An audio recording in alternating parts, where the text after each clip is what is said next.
ఓం శ్రీమాత్రే నమః. Hi viewers, ఎలా ఉన్నారు? అందరూ బాగుండాలని కోరుకుంటూ ఈ శ్రావణ మాసంలో మీ అందరికీ శ్రావణ మాసం బాగా చేసుకోవాలని కోరుకుంటూ మనకి ఈ శ్రావణ మాసంలో ఎంత బాగా అమ్మవారిని ఈ మాసం అనే కాదండి, ప్రతి మాసంకి ఒక అంటే దేవుడు అధిపతి ఉంటారు కదండి. మీకు అందరికీ తెలిసిందే కదా ఆ విషయము. ప్రతి నెల ప్రతి మాసం ఏదో ఒక దేవుడికి చేసుకుంటే అంత బాగుంటుందండి. ఇంట్లో నిత్య దీపారాధన అనేది చేస్తే చాలా మంచిదండి. నాకు అప్పుడప్పుడు టైం ఉండదండి, నేను వర్కింగ్ కదండి, అందుకే నాకు టైం ఉండదు. కానీ నేను చెయ్యాలనుకొని చేస్తానండి. ఈ మధ్య కొంచెం హెల్త్ ప్రాబ్లం వల్ల నేను కూడా వీడియోస్ చేయట్లేదండి. ఇప్పుడు మళ్ళీ కొంచెం ఆ హెల్త్ ఇష్యూస్ తగ్గిన తర్వాత నేను వీడియోస్ అనేది స్టార్ట్ చేశానండి. మీకు కానీ నచ్చితే ఒక లైక్ చేయండి, షేర్ చేయండి, సబ్స్క్రైబ్ చేసుకోండి. కంటెంట్ ఉందండి, ఖచ్చితంగా సబ్స్క్రైబ్ చేసుకోండి. ఇలా ముగ్గేసిన తర్వాత నేను అలా పూజ గదిలోకి వెళ్ళిపోయి ఈ ప్రథమ పూజలు అందుకునేది ఎవరండి? వినాయకుడే కదండి. వినాయక పూజ చేసుకొని ఆ తర్వాత మిగతా దేవుళ్ళందరికీ పూజ చేస్తానండి. అయితే ప్రతిరోజు మా ఇంట్లో ఉప్పు దీపం అనేది వెలుగుతూ ఉంటుందండి. అది ఉదయమా ఈవినింగా అనేది కరెక్ట్గా చెప్పలేనండి. అంటే నిత్య దీపారాధన అయితే ఉదయము సాయంత్రము చెయ్యాలి, కానీ నాకు ఉదయం పూట కుదరదండి. కొంచెం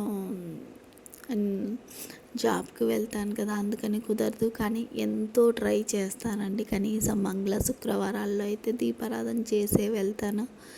ఇంకా ఈవినింగ్ వచ్చిన తర్వాత చేస్తాను, లేదు అంటే మా పాపని పెట్టమని చెప్తాను. ఇలా అయితే దీపారాధన అయితే ప్రతిరోజు అయితే చేసుకుంటానండి. ఒకవేళ నాకు కుదరని పక్షంలో మా పాపను పెట్టమంటాను. మా పాపకు కుదరని పక్షంలో అయితే చెయ్యమండి. నాకు అంత ఇష్టం అండి.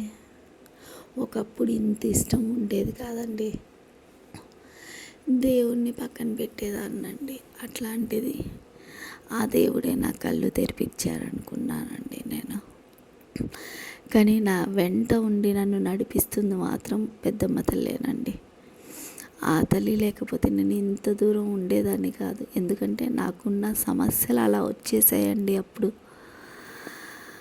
అసలు నేను ఉంటానో ఉండనో అన్న ఇదిలో ఉన్నాను, భ్రమలో అప్పుడు.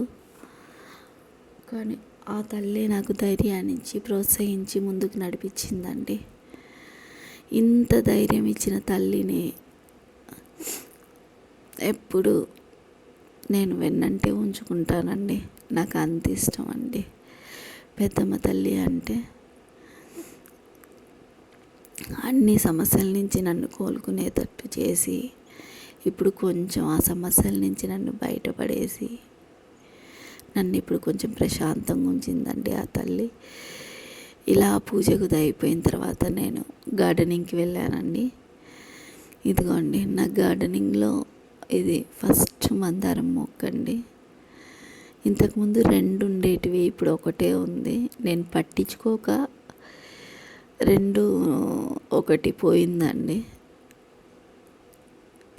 ఇలాగా తులసి మటుకు భలే వస్తుందండి, కానీ మా ఇంట్లో రాదండి. ఇంట్లో కొంచెం నాకు అంతా నీడనే ఉంటుంది, అందుకనే పైన వేసుకున్నాను. నాకు తులసి వనం చేసుకోవాలని ఇష్టం అండి. దానికోసం ట్రై చేస్తున్నాను. ప్రతి ఒక్క కుండీల్లో అయితే తులసి మొక్కలు అయితే వచ్చుంటాయి నాకు. ఇలా నేను ఇలా తులసి చెట్టు కంకులు వస్తాయి కదండి, అవన్నీ మళ్ళీ కట్ చేస్తూ ఉంటాను. మళ్ళీ కత్తెర పెడితే సరిగ్గా రావండి, అందుకని చేత్తోనే తుంపి అందులోనే వేసేస్తాను. తర్వాత వచ్చేసి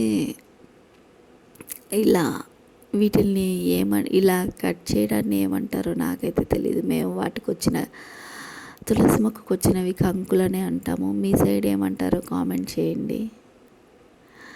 నాకు అంత ఇష్టం అండి తులసి చెట్లు అంటే, అంత బాగుంటాయి. అలాగే మర్వం చెట్టు కూడా. మర్వం చెట్టు అయితే మొత్తం పోయిందండి. ఇంతకుముందు బాగా గుబురుగా వచ్చింది, అదే చెప్తున్నా కదండి, ఏదైనా పట్టించుకుంటే అవుతుంది, పట్టించుకోకుండా వదిలేస్తే మటుకు ఇలాగే ఉంటుంది. తర్వాత వచ్చేసి కలబంద చెట్టు చూడండి ఎంత బాగా వచ్చిందో. ఇంతకుముందు నా చెట్లన్నీ మీరు చూసింటారు. ఇది చామంతి చెట్టు అండి. ఇంక ఇప్పుడు పూలు వస్తాయి కదండి చామంతి చెట్లు.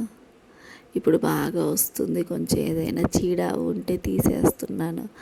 అలాగే ఇవి గులాబీ మొక్కలు ఎండిపోయాయండి. మరి ఎందుకు ఎండిపోయాయో తెలీదు. ఒక్కసారి నా పూజా రూమ్ నచ్చితే కానీ లైక్ చేయండి, షేర్ చేయండి, సబ్స్క్రైబ్ చేసుకోండి. అలాగే నా గార్డెనింగ్ నచ్చితే కానీ లైక్ చేయండి, షేర్ చేయండి, సబ్స్క్రైబ్ చేసుకోండి. కంటెంట్ ఉందంటే ఖచ్చితంగా సబ్స్క్రైబ్ చేసుకోండి.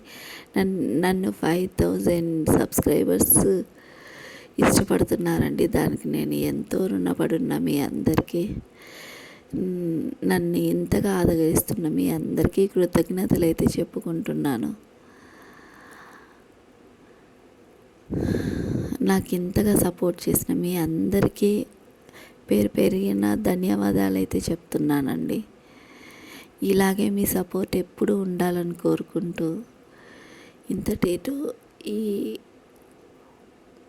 చిన్న మీ అందరికీ షేర్ చేయాలి, మీతో కొన్ని విషయాలు పంచుకోవాలి అనేసి, అది నన్ను ఇంతఘనంగా ఆదరించిన మీ అందరికీ కృతజ్ఞతలు చెప్పాలి, నన్ను ప్రోత్సహించిన మీ అందరికీ అనేసి ఈ చిన్న వీడియో అయితే చేయడం జరిగిందండి. అంతేకాని ఇంకే ఉద్దేశం అయితే లేదండి. నాకు 5K సబ్స్క్రైబర్స్ వచ్చారండి. దానికి కారణమైతే మీరే కదండి. అందుకనే మీతో అయితే ఈ చిన్న వీడియోనైతే షేర్ చేస్తున్నా అండి. మీతో నా మాటలు ఇలా పంచుకోవాలనిపించింది, పంచుకున్నానండి. థ్యాంక్ యూ అండి. Thank you very much.